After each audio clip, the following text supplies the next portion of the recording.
right, welcome to WBPress.org's Gaming with a Purpose podcast. I'm Kimberly Orr, and with me today are Miklos and Starla Fitch of Our Family Plays Games on Facebook. Yay!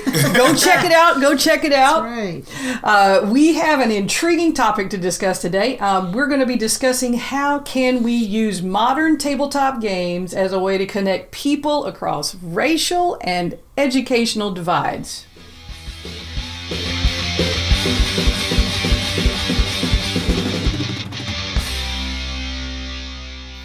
So, Mik and Starla, first of all, thank you for being here with us today. And this is our, by the way, very first podcast. Glad to be on it. Thank you so much for having us. Thank you. Well, honestly, when I was thinking of who could I ask, your names came to mind first because I'm thinking, man, these are the folks that know where it's at and what's happening in the Houston gaming community. So I wanted to have you guys on first.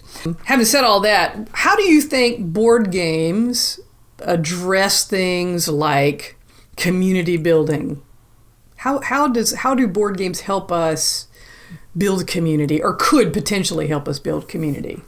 Well, I think the one thing it can do is bring people that you would normally never talk to, because that's the one thing that me and Starla, is faced with all the time in this hobby, because we're the rarity. We're the rare African American couple that's out there that go to a lot of these board game, conventions and things. And I've never seen another African American couple. That's true. We haven't seen all the conventions we've gone to. True. I have yet to meet another married couple with children who play games as well. Yes. Now I've seen singles. Yes, we've seen a lot of singles. So yes. I would love to. So if you're out there listening, I would love to meet an African American couple who plays board games. Yeah, because we haven't met them yet. Met them yet. But we're always out there and we're always playing, and we sit down at the table and we talk. We talk and play with different people. Right. Some of the experiences are great, some of them not so great. But we expand our horizons. And we talk and conversate and learn new things, and I think that helps. Well, I'm going to look at it from a different perspective. Go right because ahead. when you mentioned earlier about, we mentioned to the pastor about playing games, and he said, "Oh, it's for children." He still allowed us. It was at a church picnic, and he announced, "Hey, we're going to have some board gaming in X room," and we had people come in there who had no idea what it was, and we ended up playing code names, and they had the best time ever, and loved it, wanted to go out and buy it the next day. And so it really built a sense of not familiarity, but we got a chance to know them because we sat there and played together, and they didn't want the gaming to stop. So it was a lot of fun. I think people don't socialize enough, and that game lets you be social. Yes. So you go to the church picnic and you're in your little group, and there's little families over here. But we got a chance to break some of those groups up, bring them together across the table with gaming, and it was a lot of fun. Yeah. And I and sometimes the theme helps you talk to people about different things and stuff. Like there's one, Agricola, which is about, feeding your people, growing your medieval farm. That kind of makes you talk a little bit. It makes you communicate, and it's a tough one. It is. You got to feed your people all the time. But different things like that, different themes and stuff that you make you conversate and talk to people about things, and it's fun. How do you think, speaking of theme and artwork either helps with the sort of racial and educational divide, or does it hinder? For instance, I think some games, they don't think about putting diverse characters in the box. Yeah, that's true. That's true. And, or even scantily clad non-diverse figures in the box. Well, the thing that we see, the one thing we always say in the different podcasts we're in, and we want to thank Stephen Conway of the Spiel that brought us on board that podcast as a contributor. We always say that representation matters, and he was really he really wanted to bring us on so we could really discuss that and talk about diversity in the hobby, because representation matters. And when you look at a lot of these board games, Black folk and people of color just not in there, them. right. Unless it's something themed like in China or Japan, or you might have an African theme, which some of those don't do very well. But that's the only time you see us. But if you have a game in an urban setting, you might out of 100 white folk, you might get one black person or one Hispanic or one, Asian, so that definitely needs to change. Well, I really think that board game designers and companies who put out games, you're going to have to think beyond skin color and understand that this world is made of more people of diverse colors. And when we see ourselves in movies or in gaming, we appreciate the thought process, and that makes us a little more devoted to buy your product. When we don't see ourselves, for me, sometimes it can be like, well, you know what? They don't consider me, then they don't consider my money. Yeah. So people have to think, what does it hurt you if you've got 9 characters to make one Hispanic or one black or make a female, or, it doesn't hurt you to do that because it's just a character. It's something you made up anyway. Right. And it brings that endearment from the people that you represent to your game. So you need to think about that in the future. And it's really, and it has to keep going because there's a lot of resistance. And I know that there was a professor that I talked to here and there. It's an African American. Well, he's Afro Latino, and he's a professor and he plays board games. Nice guy, William Garcia, and he put on the one of the board game forums talking about representation in games, and he got a lot of pushback from a lot of the Caucasian members there. They were kind of enraged. Why are we talking about this? This shouldn't be on there. We need to move past this. What are we talking about race for? And you guys just don't get it. Don't get it. They just don't get it. So we still have a lot of work to do. Yeah, I was just about to say, even though I think we've made some progress, and certainly I think the Dice Tower has tried to they have. move some things along. Yes.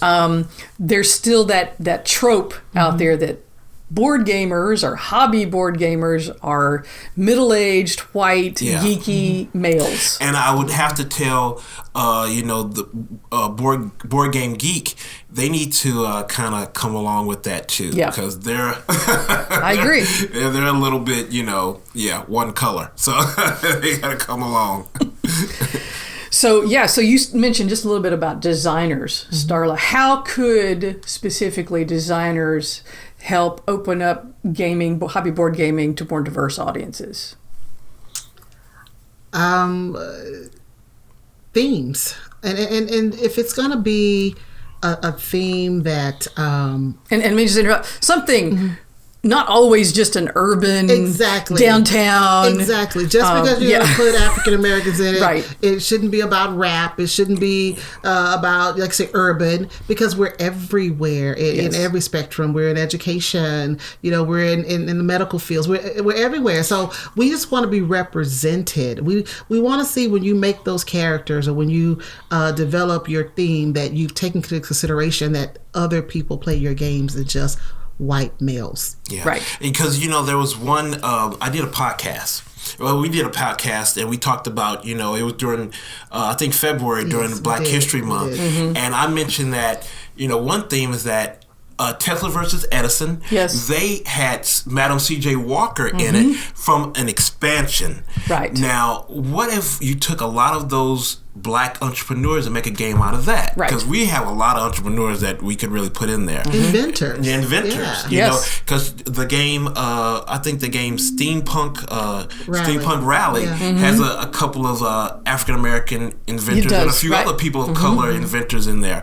How about you just kind of Start there, and bring some more on board. Yeah, we just don't want to see the board gaming history be whitewashed, and male washed. Because we're talking about race a lot, but also women. There are a lot of women who love to play board games, and we want to be represented as well. Yep, absolutely. Absolutely. Well, there's always more to do. And again, one of the things that we're trying to do with our business is reach audiences that are underserved educationally, and doing that, we're introducing them to hobby board games. Yes. So, we're hoping that it's not a back door, it's a side door, I think. Right. To help people see, hey, there's this whole world out here that your family can be involved in. So, Starla, why don't you talk about your Facebook site, speaking of families playing games? Our family plays games, and I came up with that because our family does play games. Yes, we do. And we're such a unique group in this hobby because we have our 14-year-old son, and then we also have a 21-year-old daughter, and we all love playing board games. So we like to see more families play, and we don't see a lot of families. You see a lot of single males. They're there by themselves, playing their games. Where are their wives? Where are their children? We went to Rice Alcon, and there are no real children coming. So our son didn't go. He went the first year. We went, this is our third year? Third or fourth year. Fourth year going to Rice Alcon. Right. So we took him the first year. There were no kids there. And so he's like, well, I don't want to go back. So we want to see more families play games. And that's why we said our family plays games, to get other families involved. The educational value, the way it has opened up the mind of our son, who loves video games. And we like to break up his video game play by putting him onto board games. Right. He thinks in a totally different way, because video games are so fast paced. You run, shoot, jump. Where board gaming, you have to slow your mind down. Right. Yes, you do. Utilize the thought process and say, okay, I need to strategize. I'm not just running and picking up stuff. I got to figure out how to, get to point A from point B from point A. So I just love it. And I think more families need to think about playing games with their kids, things that'll help them develop educationally. Yep. We're also on Instagram too. There you go. Yes, Facebook and Instagram. Our family plays games. Our family plays games. That's awesome. And that's a real concern for modern parents, is how do I get my kids off of the devices? Yes. I think most families have sort of lost the let's eat dinner together war. We have not. We have not. We have not. Dinner together every night, 7 days Starla a week. has demanded that we always eat dinner at the dinner table every night. That's just good. Yeah, that's Don't awesome. demand. You demand. But we eat dinner every day, 7 days a week. Right. Yes. Unless someone's out of town, we're sitting at that dinner table together, and there are no devices at the table. Right. And even though my husband and my son try to break that rule, I have to get on them. We don't put devices at the table.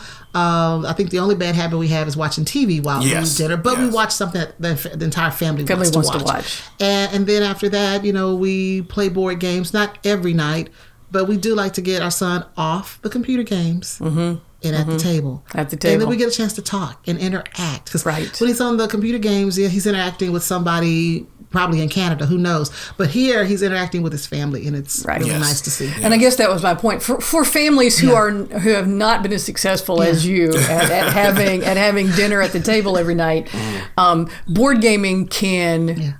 do that. Yes. It can get the family around the table. Yeah. And the board game, and it's a lot of board games that they're not hard. There's a lot of games that they can play that are simple.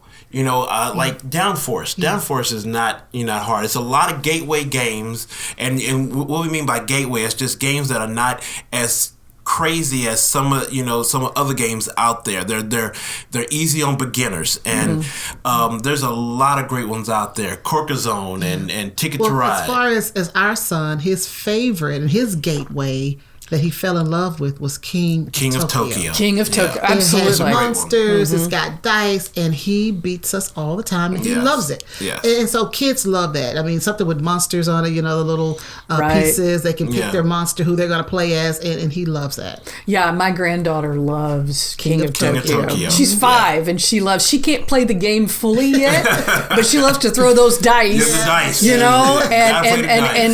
go after the monsters. So absolutely. That's a great gateway game. So let's talk about some games. So there seem to be sort of a category or set of category of games that sort of lend themselves better to educational learning than others. And first of all, let me say, I'm not talking about, as you well know, but for the listeners, educational games, quote unquote, because the ones that I have seen dealt with, they're really badly designed. Yes. Most of them are. Most of them are badly designed. And so why not use what's on the market, again, as also a way to help introduce families and groups of friends to hobby board gaming. Yes. Yep. Yes. So one of the games that I thought about that really facilitates social bridge building is Pandemic. Now, that's one that we do not have in our collection. You do not. Because Starla does not like cooperative games. Right. So that's the one gateway that we do not have in our collection. Right. Yeah. But I thought of it, and we do use it because it does have a diverse cast of characters. Yes, it does. It out of the box. Yes. And it's not part of the expansion, as you said earlier. And it says we can all work together to save the world. Yes. At the bottom of it, right? Now, there's one that, I really do like that's not so kind of, pandemic is kind of crazy, but there's another one, Dead of Winter. Yes. Mm-hmm. And out of the box, they do have a lot of diversity in there from some of their characters. But Dead of Winter, you have to work together because zombies are after you. But it's it's a good game, and I like that. Yeah. And for folks who don't know what that game is, that's a dystopian. Yes. Let's survive together. We gotta survive because, and it's really you have to watch what everybody around you have to do because it's really the zombies is not the main thing. It's kind of like an added on because you have to. It's a traitor mechanic where there's someone in the group that's a traitor trying to destroy everything. Right. And you have to watch them. Yeah. You have to discover that traitor. Yeah. Speaking of hidden traitor, so one of the games that we've used in a social setting, we did at a university experiment actually just a couple of weeks ago, was to take Werewolf. Yes. Which has that hidden traitor mechanic. Traitor, you have hidden werewolves and the villagers are all trying to survive another night. Yes. And what we found in that social experiment was that people began to other. In other words, people just sort of say, "Oh, I know that person's a werewolf." Yeah. Well, why do you think that person's a werewolf? And they usually have no real basis for it other than I just feel like they are, or they look a certain way, or they act a certain way, and have no idea about who they are or what they're doing. And so we use that to open up a discussion about othering people. Oh, that's really good. That's really good. And so you've played Werewolf, yes? I've played Werewolf once. You've played Werewolf once. Yes. Or any other hidden traitor games? What other hidden traitor games do you like? Or have you played? Dead of Winter is the hidden traitor. Yeah, that was a really interesting experiment that we did. We found there was a class of 60 young adults, and I just did a demo game up front. And it was a diverse group, all athletes, by the way. They were all athletes from the university. And it was amazing. The people that they picked as werewolves were not. Yeah. And we went through that discussion. Why did you think? Well, she smiled. Well, why? Because he had a cap on. Yeah. I play. There's another one, Resistance. Resistance. Yes. Yeah, that's another one. Another good hidden traitor game. Another good hidden traitor game where you really have to you kind of think about what that person is doing and what they're saying and kind of like, wait a minute, I think you're the traitor. You're the traitor because you're saying something wrong. So yeah. So that if you extrapolate that out to real life, how many times do we look at someone and go, well, just because they look that way or act that way, then they've got to be. That's a lot. They've got to be. That happens all the time, especially in the African American community with the police department. Not that we're traitors, but you looked a certain way and then you end up getting shot. Right. Or you ran a red light and for some reason you're getting shot. Instead of someone saying, "Let me talk to you and figure out what's really going on." They just shoot first, ask questions later. So, we're or as an African American male that I've faced many times, get on the elevator and you have, maybe some lady who's, white and kind of like, let me go to the side a little bit, and let me hold my purse a little bit tighter because this African American male, kind of big, got on the elevator. So we see that the other is there, the othering, and we see that now in this political climate, with the othering. There's a lot of othering. There's a lot of othering in that, like people making assumptions with no facts. No facts whatsoever. Fact. Right. Yeah. And see, we're hoping we can help sort of short circuit that by getting into the schools and with young kids to say, hey, you don't have to label and other. You can learn to accept people where they are and who they are and get to know them as people, as friends. Not make assumptions. So wow. Yeah. We got a long way to go. One thing I always tell Mik, I say, you got to look at somebody from where they are. You've got to walk in the other person's shoes. That's good. And he knows that. I always say, before you start saying this, what about what they're thinking? What do you think they're thinking? What if that were you? And you got to think about that. You can't always just say, well, they should have done this or they should have done that. But what if that were you? Would you have done that, or would you have done something different? And if you take the time to just take that second or that minute to say, well, if that were me, would I have done the same thing? That will make you change your mind. And I always have to take a breath. If I'm upset with someone cuts me off, and when I'm driving, then I got to figure out, well, what are they thinking? Maybe they're on their phone and they just didn't see me. It's not personal sometimes. Sometimes we take things so personal, we internalize it so quickly. Oh, they're trying to hurt me. No, they're not. They've got another whole thing going on, and we have to consider that. Yeah. And I think games, as you said earlier, can help us slow down. To consider some of those interactions. To think and strategize. Right. And like I said, okay, if that were me, if he made that move, what if that was me? Would I have made that move? That makes you think. You have to think. People don't use their brain. They don't. They react rather than respond. Exactly. Exactly. And I think these modern board games can help us slow down enough to learn to respond and strategize. Exactly. Very good. So I want to end on a controversial note. Okay. I know in the pre-show we talked a little bit about there's a game out there by Academic Games called Freedom: The Underground Railroad. Yes. It is a historically accurate game, but nonetheless a controversial game.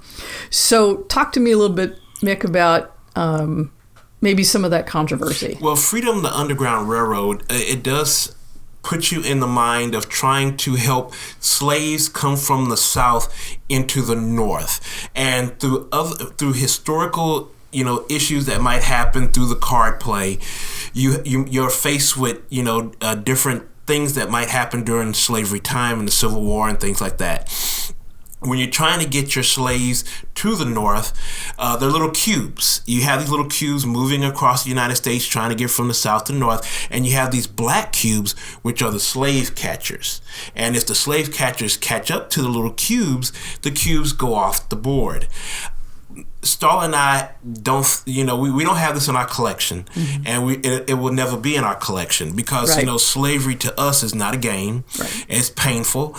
And when those slave catchers, little black cubes, catch up with the little cubes of the slaves and they go off the board, we know what happens. Those were our ancestors that, were basically killed, maimed, hanged, or whatever, are taken back to, the South. Right. So that's not a game to us. So we have passed on ever buying that game. Now, if some want to buy that who are not of African American descent, or if they're African American that just want to, learn more about their history, that's all well and good. Maybe that can help you. And I've heard from a lot of people that has helped them.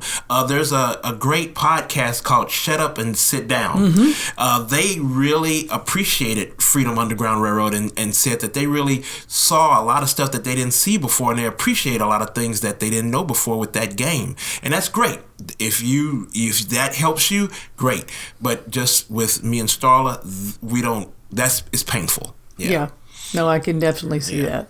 Well, I can't speak about the game because I haven't looked at it. I haven't wanted to look at it, and I don't want to research it. So my husband's done the research, so he's telling you what he's learned about it. But from my perspective, if you really want to learn about slavery and what happened, there are tons of books out there. There are tons of movies you can watch. It is not a game. It's nothing to be trivialized in a game. To me, games are for fun and for entertainment. And if you get something educational out of it, that's great. And you will get something educational out of it. But for that particular thing, I wouldn't play with the Holocaust. Right. I wouldn't play with Japanese internment camps. And I think to me, it's very insulting. And I think it's demeaning for anyone to think that playing with slavery is a game. And if you want to buy it, more power to you. But I just will not support someone who thought slavery was a game. So that's my thing on it. And there's another game out there that has great mechanics called Mombasa. But it's about how colonial Africa is basically raped of its resources. That's a game that will not be in our collection also, because we just can't, it's just something we don't deal with. Now, I know there's a lot of African American gamers that do have Mombasa because they like the gameplay or whatever, and that's on them. That's great. You can have that, but we see a lot of times we see past the game and we see the theme and we really look at the theme, and that one, no, we pass. I just feel like you vote on whether a game is great with your dollars. If you buy it, then the designer felt like I did something great. If you don't buy it, they feel like I didn't do something great. I just think that voting with your dollars on something like Freedom is the wrong way to utilize your money when there are thousands, and I mean thousands of games out there that will give you the exact same mechanics and probably a lot more enjoyment. I know for me it'll be more enjoyment than Freedom. Vote with your dollars. And I know whoever is watching this, if you wrote Freedom or you designed Freedom, you're probably not going to want to hear this, but I'm telling you right now, I'm insulted that you decided to make slavery a game. Yeah. Well, that's absolutely a valid perspective. On any of these games, I mean, I can think of, there are several games that are about the Holocaust or about the Nazi era or about Native Americans. Yeah.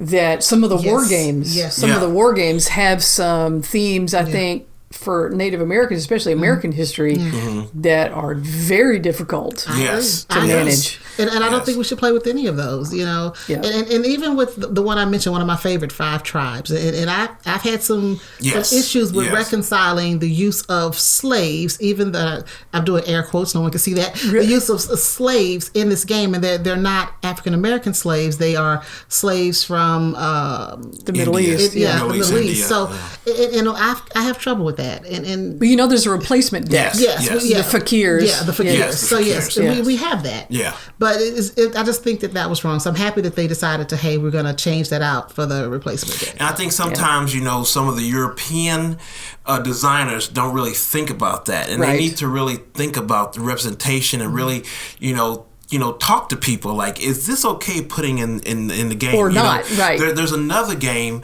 that we love and basically start us on our path to the more harder games, and that's Lewis and Clark. In Lewis and Clark, we kind of stopped playing that a little bit. We still love the game; it's still a good game, but the French company said, we have the word Indian in it, and that's fine. They explain why they have Indian in there, and that's great, and they have a lot of history in there.